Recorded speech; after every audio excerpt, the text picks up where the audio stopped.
you stopped thinking certain thoughts like, I can't, it's too hard, I don't feel like it, I'll never change.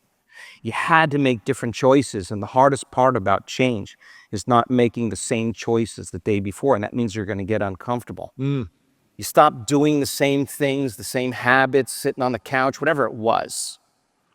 You didn't have time to complain, that stuff. You start staying away from the experiences with certain people and certain circumstances. You didn't want to live that anymore. And you had to really get beyond your emotional feelings and do it anyway. And we do this all the time. And, then you run, and all of a sudden the synchronicities start to happen. Everybody's experienced this. And the next thing you know, the experience occurs and you feel the emotion from that experience. And it takes away the lack or separation from not having it. So the emotion is the end product of the experience in three-dimensional reality.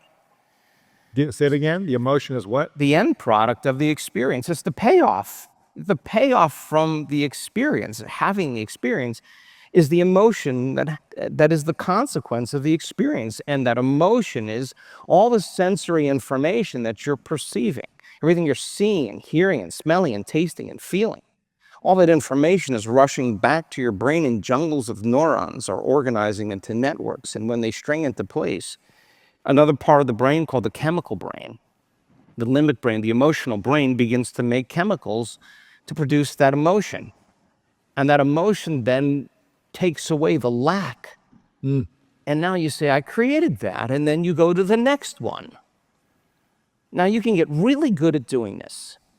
You could study, you could get schooled, you can get coached, you can learn from your mistakes, you could get disciplined, and you can accumulate more things. You can get better at doing that.